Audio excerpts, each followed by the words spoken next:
जय हिंद साथियों, मैं Anoop Singh A to Z classes के इस ऑनलाइन प्लेटफॉर्म पर आप सभी का स्वागत करता हूं। साथियों, हम लोग देख रहे हैं वर्णमाला और वर्णमाला में हम लोग स्वर देख रहे हैं, स्वरों के भेद देख रहे हैं। कल हम लोगों ने स्वरों के भेद में केवल एक भेद देखा था, उच्चारण स्थान पे या फिर मात्रा के आधार पर स्वरों के भेद। 3 भेद उसमें होते हैं, हम लोगों ने ये कल जान लिया था। ह्रस्व स्वर, दीर्घ स्वर और प्लुत स्वर, ये हमने जान लिया था। अगर कोई भी आपसे पूछे कि स्वरों के भेद कितने होते हैं तो जनरली आप यही कहेंगे कि स्वरों के 3 भेद होते हैं, ह्रस्व, दीर्घ और प्लुत। जबकि स्वरों के भेद कई आधारों पर होते हैं। कल हम लोगों ने उच्चारण या मात्रा के आधार पर देख लिया, अब हम देखेंगे जिह्वा के आधार पर, तालु या तालव्य के आधार पर कितना होता है, नासिका के आधार पर कितना होता है, ओठ की स्थिति के आधार पर स्वरों की क्या होता है। ये सारा कुछ आज हम लोग इस सेशन में देखने वाले हैं। तो वीडियो को लाइक कर दीजिए, शेयर कर दीजिए अपने सभी दोस्तों तक। तो आइए देखते हैं स्वरों के भेद में आगे। साथियों, स्वरों के भेद में दूसरा है हमारा दूसरा जिह्वा के आधार पर। जिह्वा किसके आधार पर? जिह्वा के आधार पर। जिह्वा के आधार पर। अब जिह्वा के आधार पर स्वरों की कितनी संख्या होती है? तो जिह्वा के आधार पर 3 भागों में इसको बांटा जाता है। अग्र स्वर, पश्च स्वर और मध्य स्वर, ये 3 होता है। पहला होता है अग्र स्वर। एक बहुत इंटरेस्टिंग बात है, अग्र स्वर, मध्य स्वर और पश्च स्वर। आप ये बताइए कि जो जिह्वा है, ये मान लीजिए कि ये जिह्वा है, ठीक है, ये जिह्वा है, ये आगे वाला दांत है, दांत वाले के पास ये गले वाला भाग है। तो इसमें अग्र भाग कौन होगा जिह्वा का, और पश्च भाग कौन होगा? ये मान लीजिए जिह्वा है, तो आगे वाला जो दांत के पास है उसको हम क्या कहेंगे, और जो नीचे है उसको हम क्या कहेंगे? अग्र वाला भाग कौन सा कहलाएगा? नीचे वाला कहलाएगा या फिर आगे दांत वाला कहलाएगा?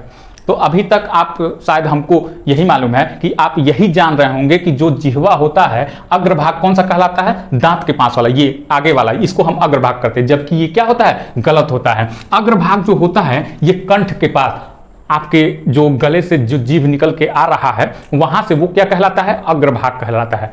जहां पे वो आपका घंटिया लटका हुआ है, लोरिया, तो उसको क्या कहते हैं? उसको अग्रभाग कहते हैं, ठीक। और दांत वाले के पास जो जीभा के खत्म हुई है, समाप्त हुई है, उसको पश्च भाग कहते हैं।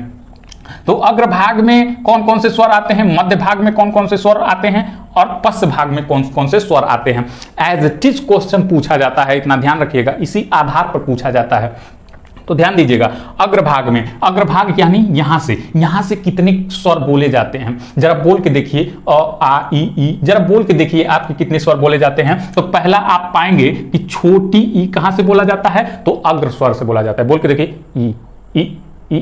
तो यहां से देख रहे होंगे कि निकल रहा है ई, यहां से, तो छोटी ई हो गया। जब छोटी ई यहां से है तो बड़ी ई भी यहीं से होगा, तो बड़ी ई। और क्या है, मान लीजिए ई हो गया, ऊ नहीं निकल रहा है। ए, देखिए ए कहां से निकल रहा है? गले से। ए। तो इसका मतलब ए और ए भी कहां से बोला जाता है? तो ए और ए भी अग्र स्वर से बोला जाता है, ठीक, अग्र स्वर से बोला जाता है। और देखिए अग्र स्वर में और कौन सा आ जाएगा स्वर? तो ऋषि आ जाएगा, री, ठीक, री वाला ऋषि वाला री, ठीक है। तो इतने स्वर, 5 स्वर अग्रभाग से, यानी यहां से बोले जाते हैं, जिह्वा के अग्रभाग से। मध्य भाग की बात करते हैं तो मध्य भाग से सिर्फ 1 स्वर बोले जाते हैं। कौन सा वो है? अ को बोल के देखिए, जैसे जीभ के बीच से बोला जा रहा है, अ। तो देखिए अ कहां से बोला जाता है? तो जीभ के मध्य से बोला जाता है। तो मध्य स्वर कौन सा कहलाएगा? अ कहलाएगा। अब इसमें जितना स्वर बच गया वो हमारा कहां आ जाएगा? पश्च स्वर में आ जाएगा। क्या क्या बच गया है? अ हो गया, बच गया है हमारा आ, ई, ऊ, ऋषि हो गया, ए हो गया, ओ, औ।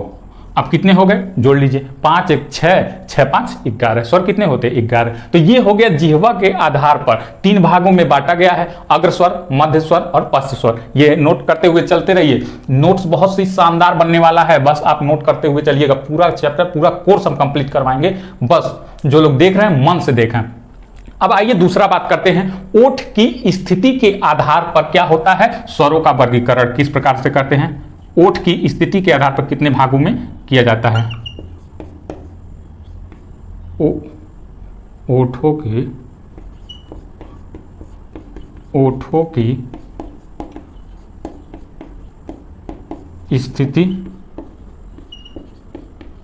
के आधार पर, ओठों की स्थिति के आधार पर हम इसको कितने भागों में बांट सकते हैं। ओठों की स्थिति के आधार पर हम इसको कितने भागों में बांट सकते हैं, तो 2 भागों में इसको बांटा जा सकता है। और वो 2 भाग कौन कौन से हैं, तो वृत्तमुखी, जैसे एक स्वर बोलते हैं तो एकदम से गोल हो जाता है और थोड़ा, और एक होता है एकदम से गोल, और एक होता है थोड़ा सा चपटा रहेगा, थोड़ा सा चपटा, और एक होता है एकदम से गोल। जैसे ओ में देखिए पूरा गोल निकल रहा है, ठीक है। आ में देखिए पूरा गोल निकल रहा है, नहीं निकल रहा है। तो इसीलिए 2 भेद होते हैं इसके, ओठों की स्थिति के आधार पर 2 तरह से इसको बांटा जा सकता है। पहला कौन सा है, वृत्तमुखी स्वर।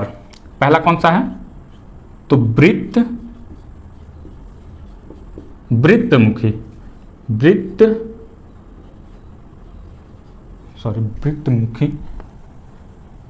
स्वर, ठीक है, वृत्तमुखी स्वर। और एक होता है अवृत्तमुखी, कौन सा होता है, अवृत्तमुखी, ठीक, अवृत्तमुखी स्वर।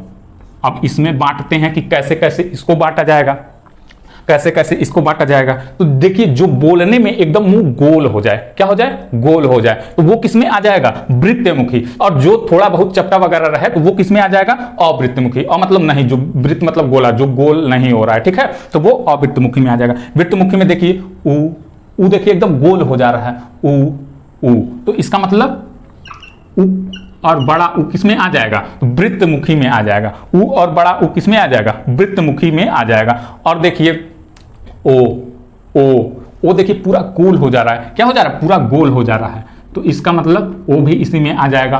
औ भी इसी में आ जाएगा, ठीक है, औ भी इसी में आ जाएगा। और एक होता है आगत स्वर, आगत स्वर, जैसे डॉक्टर हम लिखते हैं तो डॉक्टर, ये ऊपर जो है ये आगत स्वर है, तो ये भी इसी में आ जाएगा, ठीक है, ये भी इसी में आ जाएगा, ठीक, ये वाला ये भी इसी में आ जाएगा। अब बचे स्वरों को हम लोग अवृत्तमुखी में रख देते हैं। कौन कौन सा बच गया, तो अ हो गया, आ हो गया, ई हो गया, बड़ी ई हो गया, ए हो गया, ऋषि,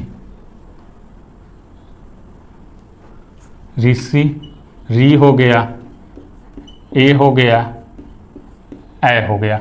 तो ये देखिए कितने हो गए, 2 2 4 2 6 1 7 4 11, और ये वाला भी इसमें रख देंगे, ठीक। तो ये हो गया ओठों की स्थिति के आधार पर 2 भाग में, ये हो गया जिह्वा के आधार पर। एक बार स्क्रीनशॉट ले लीजिए, चाहे तो आप नोट करते हुए चलिएगा, ठीक है। और हम लोग बहुत ही अच्छा एक नोट्स तैयार करने वाले हैं, बहुत ही अच्छा। साथियों, ये मैं पूरा पेड कोर्स का आप लोगों को दे रहा हूँ, ये नहीं, जितना मेरे अंदर है, जितना ज्ञान है वो सब मैं आप लोगों को दे रहा हूँ, ठीक है। YouTube पे लोग अपना कोर्स बेचने के लिए क्या करते हैं कि मतलब कि कम पढ़ाते हैं, आप लोग देखे होंगे बहुत कम पढ़ाते हैं। अब वही हो गया स्वरों के भेद के बारे में, 3 भेद बता दिए कि ह्रस्व स्वर, दीर्घ स्वर, प्लुत स्वर, यही होता है स्वरों के भेद, और आगे बढ़ गए। लेकिन हमारा काम वैसा नहीं है, जो भी है पेड कोर्स में जैसा पढ़ाया जाता है, बड़े बड़े कोचिंगों में जैसा पढ़ाया जाता है, वैसा हम पढ़ाते हैं, ठीक। एक हम लोगों ने देखा मात्रा या उच्चारण के आधार पर, दूसरा हम लोगों ने देखा ओठों की स्थिति के आधार पर, तीसरा हम लोगों ने देखा जिह्वा के आधार पर। अब चौथा हम लोग कौन सा देखने वाले हैं, तो चौथा देखने वाले हैं तालु या तालव्य के आधार पर, तालु या तालव्य के आधार पर, तालु या तालव्य के आधार पर, ठीक है, तालव्य के आधार पर। इसको हम लोग कितने भागों में बांट सकते हैं, तो तालु या तालव्य के आधार पर इसको 4 भागों में बांटा गया है। आज आप लोगों का स्वर खत्म हो जाएगा, ठीक। कल से व्यंजन शुरू होगा। ताल या तालब के आधार पर 4 भागों में इसको बांटा जा सकता है। कौन कौन सा है वो नाम?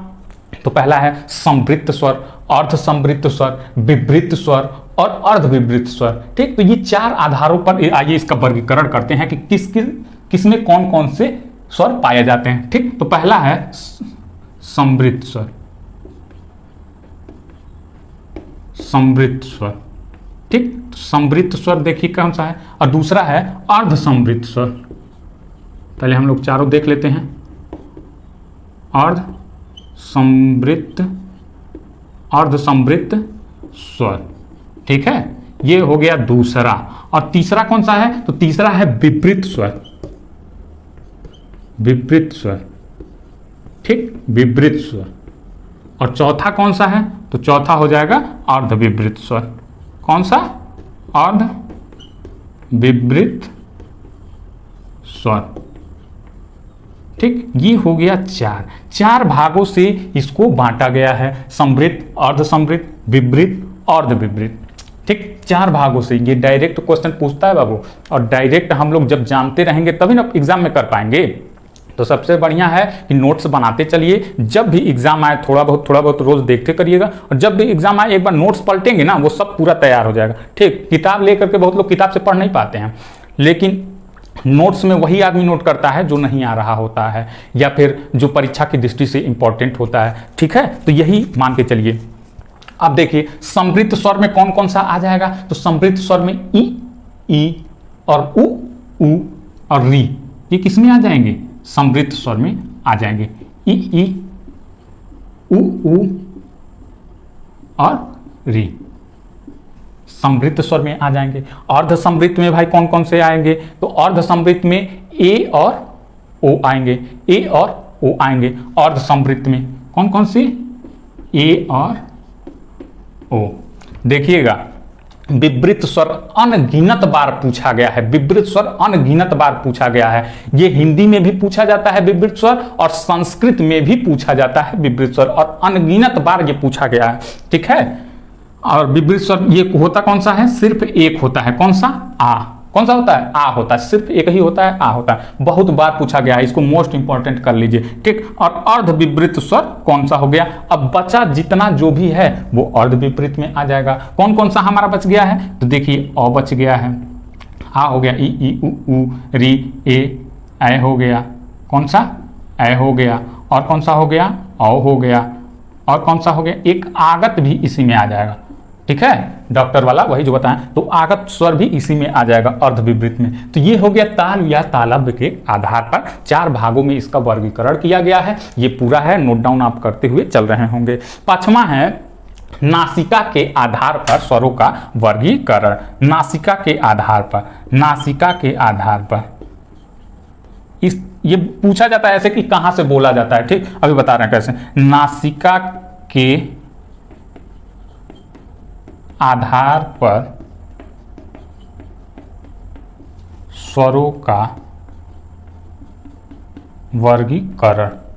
ठीक है, नासिका के आधार पर स्वरों का वर्गीकरण। तो 2 प्रकार से ये होते हैं। कितने प्रकार से? 2 प्रकार से। एक कौन सा होता है? आप सुने होंगे अनुनासिक, और एक होता है निरनुनासिक। ठीक है, अनुनासिक और एक होता है निरनुनासिक। तो ये दोनों होते हैं, अनुनासिक, अनुनासिक और निरनुनासिक, निरनुनासिक। ये ऐसे क्वेश्चन पूछा जाता है कि अनुनासिक बोले जाते हैं मुंह, किससे? मुंह से बोले जाते हैं, नाक से बोले जाते हैं, मुंह से बोले जाते हैं, नाक से बोले जाते हैं। ठीक है, और ए और बी दोनों से बोले जाते हैं, और इनमें से कोई नहीं, ऐसे करके ऑप्शन दे देता है।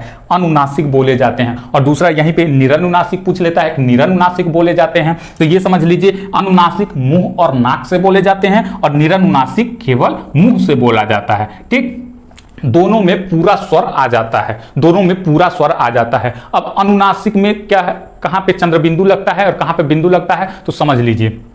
कोई भी स्वर है उसके ऊपर जो शिरोरेखा खींची जाती है, अगर उसके ऊपर किसी तरह का मात्रा नहीं है, किसी तरह का मात्रा नहीं है, तो ये समझ लीजिए कि वहां पे चंद्रबिंदु का प्रयोग होता है। और जहां मात्रा नहीं है वहां पे चंद्रबिंदु, और जहां पे मात्रा है तो यहां पे सिर्फ बिंदु का प्रयोग होता है। ठीक, तो वो अनुनासिक और निरनुनासिक में पूरा स्वर आता है। ठीक, ये यहीं से पूछा जाता है कहां से बोले जाते हैं, यहीं से ये क्वेश्चन पूछा जाता है। ठीक, तो इसको नोट कर लीजिएगा। हम लोगों ने आज देखा स्वरों के भेद, स्वरों के भेद 5 प्रकार से हम लोगों ने स्वरों के भेद पढ़ लिए। अब इससे बाहर अगर आज तक, गारंटी दे रहे हैं, अगर आज तक पूछा होगा स्वरों के बारे में तो आप बताइएगा, क्वेश्चन कॉमेंट करिएगा। इससे बाहर स्वरों के बारे में नहीं पूछा है। ठीक, अब हम लोग कल से पढ़ेंगे व्यंजन, और व्यंजन में डिटेल पूरा एक एक चीज पढ़ने वाले हैं। व्यंजन तो खैर स्वर से बहुत बड़ा चैप्टर है। ठीक, तो हम लोग एक एक चीज पढ़ेंगे, उसमें भी नहीं कुछ छोड़ेंगे।